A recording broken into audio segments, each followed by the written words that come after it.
பங்கேற்பதற்காக ஹேமா ராகேஷ். இன்றைய உள்ளது உள்ளபடி நிகழ்ச்சியில் சமீப காலமாக இந்தியாவின் நிலத்தட்டு வடகிழக்கு நோக்கி நகர்ந்து வருவதாக கூறப்படுகிறது. பூகோளத்தில் ஏற்பட்டு வரக்கூடிய மாற்றங்கள் காரணமாக இது நிகழ்ந்து வருவதாக சொல்லப்படுகிறது. மேலும் இப்படிப்பட்ட மாற்றங்கள் காரணமாக இந்தியாவின் 38 நகரங்கள் பூகம்பத்திற்கு தாக்குப்பிடிக்க முடியாத நகரங்களாக அறிவிக்கப்பட்டிருக்கிறது. மேலும் இந்திய தர அமைப்பு நடத்தப்பட்ட ஆய்வில் தமிழகத்தில் இருக்கக்கூடிய பல பகுதிகள் நிலநடுக்கம் வரக்கூடிய வாய்ப்புகள் அதிகமாக இருப்பதாக சொல்லப்படுகிறது. 5 வகையாக இந்த நிலைப்பட்டியல் பிரிக்கப்பட்டிருக்கிறது. அதில் 3ஆம் நிலைப்பட்டியலில் நம்முடைய சென்னை மாநகரம் அந்த பட்டியலில் இருக்கிறது. ஒருவேளை 6 அதற்கு அதிகமாக ரிக்டர் அளவிற்கு பூகம்பம் வந்தால் அதை தாக்கு பிடிக்கக்கூடிய அளவிற்கு சென்னை மாநகரம் இருக்கிறதா என்கின்ற ஒரு கேள்வியும் எழுப்பப்படுகிறது. அதே நேரத்தில் அப்படி ஒரு நிலநடுக்கம் வரும் பட்சத்தில் சென்னையில் இருக்கக்கூடிய கட்டிடங்கள் அவற்றை தாங்கக்கூடிய அளவிற்கு இருக்கிறதா என்பது பற்றிய ஒரு கேள்வியும் எழுகிறது. சென்னையில் தற்பொழுது அதிக வளர்ச்சியின் காரணமாக வானுயர்ந்து நிற்கக்கூடிய கட்டிடங்கள் அதிக அளவில் எழுப்பப்பட்டு வருகின்றன. புதிதாக எழுப்பப்பட்டு வரும் கட்டிடங்கள் அனைத்தும் நிலநடுக்கத்தை தாக்கக்கூடிய அளவிற்கு வடிவமைக்கப்பட்டு கட்டப்பட்டிருக்கிறதா என்கின்ற ஒரு கேள்வியும் எழுகிறது. இது பற்றிய விரிவான ஒரு தகவல்களை இன்றைய நிகழ்ச்சியில் பார்க்க இருக்கிறோம். மேலும் சென்னையில் இருக்கக்கூடிய கட்டிடங்கள் என்பது அதனுடைய உறுதித்தன்மை நிலநடுக்கத்தை தாங்கக்கூடிய அளவிற்கு இருக்கிறதா, மேலும் பேரிடர் மேலாண்மை குழுவின் செயல்பாடுகள் தமிழகத்தை பொறுத்தவரையில் எந்த அளவிற்கு இருக்கிறது என்பது பற்றிய விரிவான தகவல்களும் இன்றைய நிகழ்ச்சியில் இடம்பெற இருக்கின்றன. முதலில் இது பற்றிய ஒரு தொகுப்பை விரிவாக பார்க்கலாம்.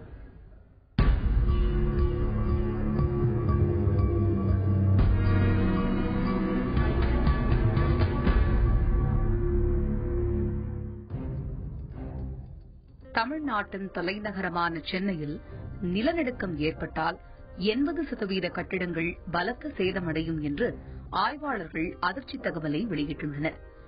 அண்ணா பல்கலைக்கழகத்தின் பேரழிவு நிர்வாக மையம் சார்பாக சில ஆண்டுகளுக்கு முன்பு நிலநடுக்க பாதிப்பு தொடர்பாக ஒரு ஆய்வு நடத்தப்பட்டது.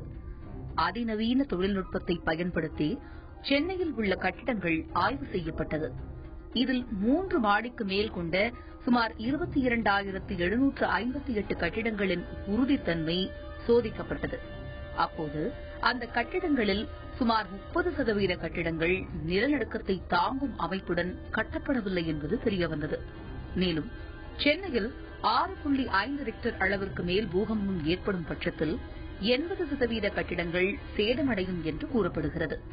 இதைத் தொடர்ந்து பேரழிவு நிர்வாக மையத்தினர் தங்களது ஆய்வு தகவல்களை தொகுத்து ஒரு அறிக்கையாக தயாரித்து கடந்த 2011ஆம் ஆண்டு தமிழக அரசிடம் சமர்ப்பித்தனர்.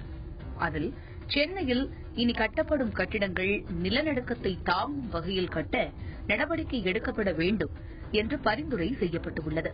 ஆனால் இது தொடர்பாக இதுவரை எந்த ஒரு முன்னெச்சரிக்கை நடவடிக்கையும் எடுக்கப்படவில்லை என்று கூறப்படுகிறது.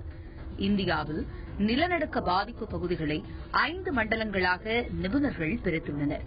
அதில் சென்னை, காஞ்சிபுரம், திருவள்ளூர், வேலூர், சேலம், கோவை, நீலகிரி ஆகிய பகுதிகள் அதிக பாதிப்பு ஏற்படும் நிலநடுக்க 3வது மண்டலத்தில் உள்ளன. எனவே நிலநடுக்கம் வந்தால் இந்த நகரங்களில் அதிக பாதிப்பு ஏற்படும் என்று நிபுணர்கள் எச்சரித்துள்ளனர். நிலநடுக்கம் வரக்கூடிய பாதிப்பு இருக்கக்கூடிய நகரங்களின் பட்டியலில் 3ஆம் பட்டியலில் சென்னை இருக்கிறது. மேலும் நிலநடுக்கம் வரும்பொழுது அதை தாங்கக்கூடிய அளவிற்கு சென்னையில் இருக்கக்கூடிய கட்டிடங்கள் வலுவாக இருக்கிறதா, தற்பொழுது கட்டப்பட்டு வரக்கூடிய புதிய கட்டிடங்களின் நிலை என்பது எவ்வாறு இருக்கிறது, நிலநடுக்கத்தை தாங்கக்கூடிய புதிய கட்டுமானங்கள் தற்பொழுது இருக்கிறதா என்பது பற்றிய விரிவான தகவல்களை இன்றைய நிகழ்ச்சியில் பார்க்க இருக்கிறோம். இன்றைய நிகழ்ச்சியில் பங்கேற்பதற்காக நமது எக்மோர் செய்தி அரங்கில் இன்று இணைந்திருக்கிறார் பேரிடர் மேலாண்மை வல்லுநரும் அண்ணா பல்கலைக்கழக முன்னாள் பேராசிரியருமான திரு சிவஞானம் அவர்கள். அவரை இந்த நிகழ்ச்சிக்கு வரவேற்கிறோம். வணக்கம் திரு சிவஞானம். நிலநடுக்கம் வரக்கூடிய பாதிப்பு இருக்கக்கூடிய பட்டியல்ல 3ஆம் நிலை பட்டியல்ல சென்னை மாநகரம் இருக்கு. இந்த ஆய்வுகள் பல்வேறு ஆய்வுகள் நடத்தப்பட்டிருக்கிறது. சென்னையில் நிலநடுக்கம் வரக்கூடிய வாய்ப்புகள் அதிகமாக இருக்கிறது அப்படின்னு என்னென்ன விஷயங்கள் இந்த ஆய்விற்கு உட்படுத்தப்பட்டது, இந்த ஆய்வோட முக்கிய அம்சங்கள் என்ன? முதலிலே நான் ஒரு செய்தியை சொல்ல விரும்புகிறேன். அதாவது நிலநடுக்கம் அதிகமாக வரக்கூடிய பகுதிகளே சென்னை இருக்கிறது என்ற ஒரு தகவலை ஒரு தவறான தகவல் என்று எடுத்துக்கொள்ளலாம். அதாவது சென்னையிலே அந்த 6.5 என்ற அளவிலே நிலநடுக்கம் ஏற்படுவதற்கு வாய்ப்பே இல்லை என்பதுதான் இந்த நில ஆய்விலே மேற்கொள்ள தகவல். அப்படி வந்தால் என்று தான் அந்த அறிக்கை கூறுகிறது.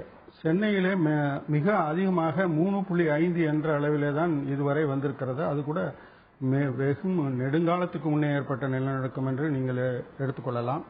சென்னையை பொறுத்தவரை நில அதிர்வுகள் அதிகமாக இருக்கும். இந்த அதிர்வுகள் ஏன் ஏற்படுகிறது என்றால், நம்மளுடைய மேல் ஓடானது இந்திய மேலோட்டிலே வடபுறத்திலே ஏற்படக்கூடிய தாக்கங்களினால் நமது லேசான அதிர்வுகளை தென்பகுதியில் இருக்கக்கூடிய பகுதிகள் உணரக்கூடும். அதிலே சென்னை முக்கியமான ஒரு பகுதியாக கருதலாம். ஏனெனில் சென்னை ஒரு இடைப்பட்ட இடத்திலே இருக்கிறது. இந்த ஓடானது நமது அந்தமான் நிக்கோபார் ஐலண்டில் தொடங்கி அரபிக்கடல் முடியும் வரை இருக்கிறது. எனவே நாம் மத்திய பகுதியில் இருக்கிறதுனால் இந்த மேலோடானது அப்படி குலுங்கும் போது நாம் அந்த மத்திய பகுதியிலிருந்து குலுங்கலிலே ஆளாகிறோம். அதனாலே இதிலே தாக்கம் இருக்கிறது.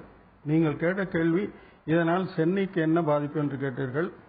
இந்த சென்னையிலே குறுகிய பல வீதிகளும் குறுகிய இந்த நம்முடைய சாலைகள் எல்லாம் ஆக்கிரமிக்கப்பட்டு குறுகிவிட்டன. அதனாலேயே ஏதேனும் சிறு குலுங்கல் ஏற்படும் போது கூட இந்த பழுதான கட்டடங்கள் இடிந்து விழுவதனால் அதிலே பாதிப்பு ஏற்படக்கூடிய வாய்ப்புகள் மிக அதிகமாக இருக்கின்றன.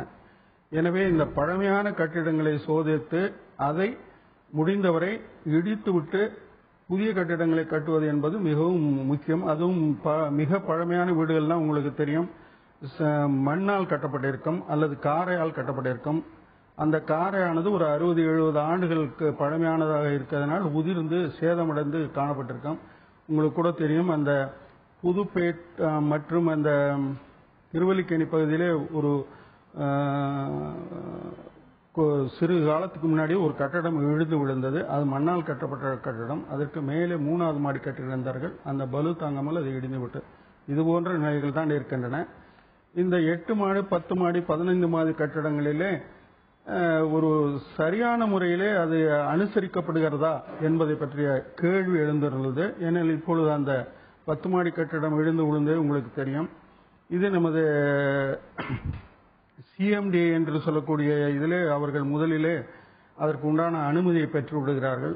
அந்த அனுமதியிலே ஸ்ட்ரக்சரல் டிசைன் எந்த அளவுக்கு அதை அவர்கள் கொடுக்கிறார்கள் என்றோ அதை உண்மையாக ஆய்வு செய்து அதற்கான இது வழங்கப்படுகிறதா என்பது நமக்கு தெரியாது. அதனால இந்த 30 தொடர்ந்து இது பற்றி நிறைய தகவல்களை நாம் பகிர்ந்து கொள்ளலாம். தற்பொழுது சென்னையில் நிலநடுக்கம் என்பதை விட நில அதிர்வு வரக்கூடிய வாய்ப்புகள் அதிகமாக இருக்கின்றன.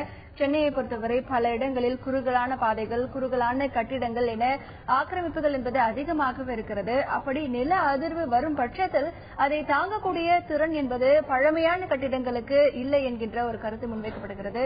ஆக பழமையான கட்டிடங்களை சோதித்து அதன் தரத்திற்கேற்ப அதை புதிதாக வடிவமைக்க வேண்டும் என்கின்ற ஒரு கருத்தும் இங்கே பதிவு செய்யப்படுகிறது. தொடர்ந்து கடந்த சில நாட்களுக்கு முன்பு நேபாளத்தில் நிலநடுக்கம் ஏற்பட்டதால் ஆயிரக்கணக்கான மக்கள் பலியாக இருக்கிறார்கள். அந்த சூழ்நிலையிலிருந்து தப்பித்து வந்த சென்னையைச் சேர்ந்த ரோஹித் என்பவர் அங்கே தான் சந்தித்த அனுபவத்தை நம்மிடம் பகிர்ந்து கொண்டிருக்கிறார். அவருடைய கருத்துக்களை கேட்கலாம். ஸ்பாட்ல இருந்தபோது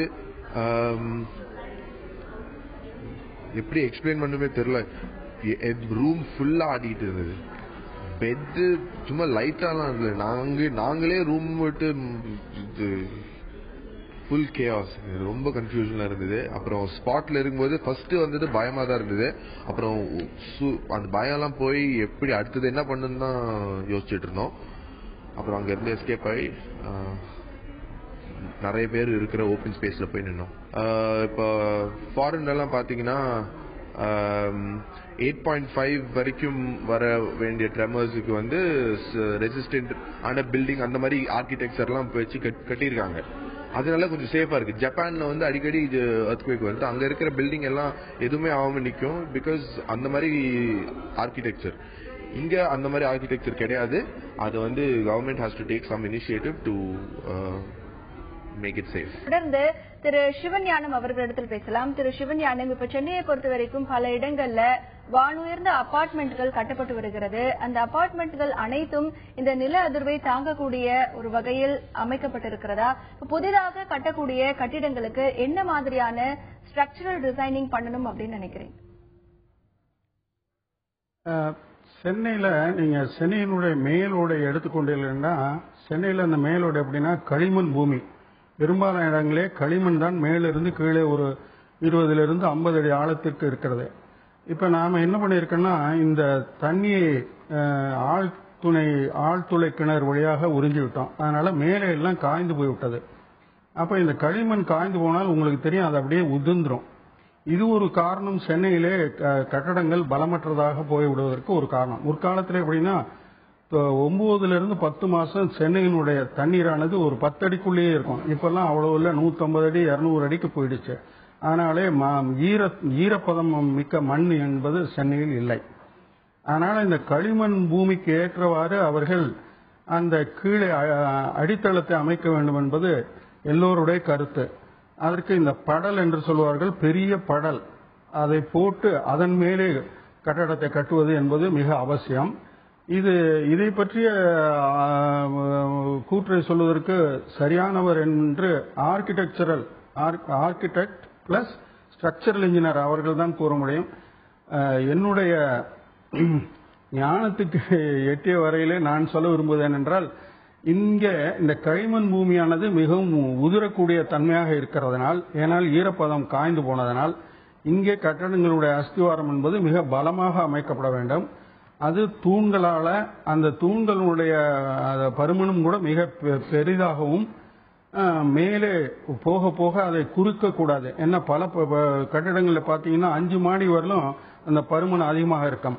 5 மாடிக்கு மேலே அவர்கள் என்ன செய்வார்கள் என்றால், இந்த பலுவை பக்கவாட்டிலே தாங்கக்கூடிய அளவுக்கு டிசைன் செய்து நடுப்பகுதியில் இருக்கக்கூடிய கம்பிகளை மிகவும் சின்னதாகவும் போட்டு நிறைவேற்றி விடுவார்கள். நீங்க பல இடத்துல மாடி கட்டடங்கள் கட்டும்போது போய் நீங்களே பார்த்தீர்கள் என்றால் உங்களுக்கு தெரியும்.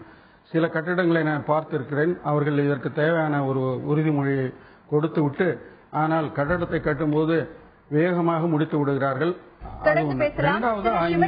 தொடர்ந்து பேசலாம். சென்னையை பொறுத்தவரை அபார்ட்மெண்ட்டுகள் அதிக அளவில் கட்டப்பட்டு வருகின்றன. அப்படி கட்டும் பொழுது சென்னையை பொறுத்தவரை களிமண் அடித்தளம் தான் அதிகமாக இருக்கிறது. ஆகையால் அடித்தள கட்டுமானம் என்பது மிக உறுதியாக அமைக்கப்பட வேண்டும் என்கின்ற ஒரு கருத்து இங்கே பதிவு செய்யப்படுகிறது. தொடர்ந்து சென்னையில் நில அதிர்வு ஏற்படக்கூடிய வாய்ப்புகள் இருக்கின்றன. இது பற்றி பல்கலைக்கழகத்தைச் சேர்ந்த, அதாவது பிரத்யா ஆய்வு மையத்தைச் சேர்ந்த டாக்டர் ஹரி மற்றும் மாணவர்கள் தங்களுடைய கருத்துக்களை பதிவு செய்திருக்கிறார்கள். கேட்கலாம். இந்த 1 to 3 or 5 வந்து அப்பப்ப இருக்க என்ன சொல்றது பர்செப்ஷன்ஸ் பேஸ் பண்ணி அவங்க கொடுக்குறாங்க. அது கரெக்ட். ஆனா மொத்தம் பார்க்க போனா இந்த ஹோல் நம்மளோட டெக்கன் பிளாட்டோவே லேண்ட் மாஸ் நான் உங்களுக்கு போட்டு காட்டுற மாதிரி மூவ் ஆயிட்டு இருக்கு. கொஞ்சம் ஸ்லோவா மூவ் ஆயிட்டு இருக்கு. இதனால நமக்கு அஃபெக்ட் பண்றதுக்கு நிச்சயமா வாய்ப்பு இருக்கு. வருஷம் எங்கேயாவது ஒரு earthquake வரும். அது வரைச்ச ஓரளவுக்கு அந்த நிலநடுக்கம் தமிழ்நாட்டிலும் ஓரளவு பாதிக்கும். இது வந்து ஒரு ஆங்கிலத்தை சொன்னா ரியல் த்ரெட். ஏதோ எப்போ நடக்க போறது, 50 வருஷம் கழிச்சு நடக்கலாம், 100 வருஷம் கழிச்சு நடத்துறாங்க. சுனாமி எல்லாம் எப்போ நடக்கிறது தான். அது 100 வருஷத்துக்கு ஒரு நடக்கும், 50 வருஷம் நடக்கும், அதெல்லாம் சொல்லலாம். ஆனா எர்த்குவேக் வருஷம் நடக்கிறது. ஸோ அந்த ஷேக்கு நம்ம வந்து ரெடியா இருக்க வேண்டியது நம்மளோட. இதுல கொஞ்சம் வந்து முன்னெச்சரிக்கை, கொஞ்சம் பேசிக் புத்தாலித்தனம். கவர்மெண்ட் வந்து ஸ்ட்ரிக்டா ஃபாலோ பண்ணணும்னு நினைக்கிறேன். ரூல்ஸ் எல்லாம் அதிகமா இடம்லாம் ரொம்ப ஆக்குபை பண்ணிட்டே இருக்காங்க. இப்ப டிவில கூட பாத்தீங்கன்னா சேல்ஸ்க்காக இடத்த புறம்போக்கின இடத்த வித்துக்கிட்டு இருக்காங்க. ஆக்சுவலி அது ரொம்ப தப்பான விஷயம், செயல்படாது எனக்கு தோணுது. ஸ்டூடெண்டா நீ ரூல்ஸ் வந்து ஃபாலோ பண்றது நல்லது கவர்மெண்ட். ஆக்சுவலி இந்த இடத்துல இந்த ஹைட்டுக்கு தான் பில்டிங் கட்டணும், அந்த ஹைட்டுக்கு கட்டணும், அதுக்கு மேல நீங்க பெர்மிஷன் கொடுத்தா அது ரொம்ப தப்பான விஷயம். அது கொஞ்சம் ஃபாலோ பண்ணா நல்லா இருக்கும். வீடு கட்டுறாங்கன்னா அவங்க ஃபர்ஸ்ட் வந்து கரெக்டா ஒரு இடிபாடுகள் இல்லாம ஒரு பிளான் பண்ணி கட்டணும். ஆக்சுவலி வந்து பில்லர்ஸை கொஞ்சம் பெருசா போடணும், பேஸ்மெண்ட்டை நல்லா ஃபர்மா போடணும். ஸோ இது மாதிரி கரெக்டா கட்டணும். ஆக்சுவலி வந்து இப்ப நிறைய டால் பில்டிங்லாம் இருக்கு சென்னையில. ஸோ வந்து இடிபாடுகளை விழுந்து ஸோ வந்து அந்த ஸ்ட்ரைட்டா இருக்க பில்டிங்லாம் அப்படியே கீழே விழுந்துருது. ஸோ முக்கால்வாசி அதெல்லாம் தவிர்க்கப்பட வந்து நார்மலா ரொம்ப ஹைட் இல்லாம கொஞ்சம் மீடியமா கவர்மெண்ட் சொல்ற மாதிரி அந்த ஹைட்டுக்கு, அந்த இடத்துக்கு ஏற்ற ஹைட் இருந்தா ஸோ இந்த முக்கால்வாசி மக்களை சேவ் பண்ண இது கிடைக்கும். தொடர்ந்து பிரத்யா ஆய்வு மையத்தைச் சேர்ந்த டாக்டர் ஹரி மற்றும் தனலட்சுமி ஆகியோர் தங்களுடைய கருத்துக்களை பதிவு செய்திருக்கிறார்கள். கேட்கலாம். சேஃப்டி ஃபர்ஸ்ட் அப்படின்னு சொல்றாங்க இல்லையா? ஸோ மக்களுடைய பாதுகாப்புங்கிறது வந்து கவர்மெண்ட் சொல்லி நமக்கு தெரிய வேண்டிய கட்டாயத்துக்கு நம்ம போயிருக்கோம். ஆனா நம்ம ஒவ்வொரு குடிமக்கள், இந்திய குடிமக்களும் சரி, உலகத்துல இருக்க எல்லாருமே தன்னுடைய பாதுகாப்புக்கு நம்ம என்ன செய்ய போறோம் அப்படிங்கிற கேள்வியை நம்ம முன்னிறுத்தணும். அப்படி ஒரு கேள்வியை முன்னிறுத்தும் போது இந்த கோட்பாடுகளை தாண்டிக்கிற அவசியம் நமக்கு இருக்காது. கண்டிப்பா நம்மளே நம்ம பாதுகாப்பு முக்கியம் நினைக்கும் போது நம்ம தப்பான விதிகளை பயன்படுத்தியோ இல்ல குறுக்கு வழியில போயோ கட்டுப்பாடு இல்லாம கட்டிடத்தை கட்ட மாட்டோம். கவர்மெண்ட் விதிகளை கரெக்டா ஃபாலோ பண்ணி கட்டுவோம். அந்த ஒரு மனசுல நம்ம ஏத்துக்கணும், நம்மளுடைய சேஃப்டி தான் ரொம்ப முக்கியம். ஏன்னா இப்ப இருக்க நிலைமையில நம்ம கோடியா செலவு பண்ணி ஒரு வீடு கட்டுறோம்னா நம்மளுடைய கனவு கட்டுறோம். அந்த கனவை உடைக்கிறது அப்படிங்கறது நம்மளே உடைச்சுக்கிற மாதிரி. நான் என்ன சொல்றேன், கவர்மெண்டோட பொறுப்பை விட இது வந்து குடிமக்களுடைய பொறுப்பு தான் அதிகமா இருக்கு. அதனால குடிமக்கள் தான் இது சரியா பாத்துக்கணும். நம்மளுக்கு வந்து ரிஸ்க்ன்றது ஹிமாலயன் ஜோன்ல இருக்கிறது, குஜராத், அசாம் எல்லாம் ஹை ரிஸ்க், பாகிஸ்தான் அங்கெல்லாம் ஹை ரிஸ்க். ஸோ நம்மளுக்கு வந்து கம்மி ரிஸ்க் தான். இருந்தாலும் எர்த்குவேக்ஸ் நம்மளுக்கு இருந்திருக்கு முன்ன பல மடங்கு. அந்தமான்ல இருக்க எர்த்குவேக் இருந்தாலும் சரி, இல்லைன்னா இந்தோனேஷியா நம்மளை அஃபெக்ட் பண்றது நிச்சயமா. நம்ம அதான் சீஸ்மிக் ஜோன் 3ல இருக்கும், நம்மளுக்கு அஃபெக்ட் பண்றது நிச்சயமா. இது நம்ம கட்டுற பில்டிங்ஸ் எல்லாம் நம்ம வந்து முன்னெல்லாம் பல லட்சம் போட்டு கட்டணும், இப்பெல்லாம் பல கோடி போட்டு கட்டுறோம் பில்டிங்ஸ் எல்லாம்.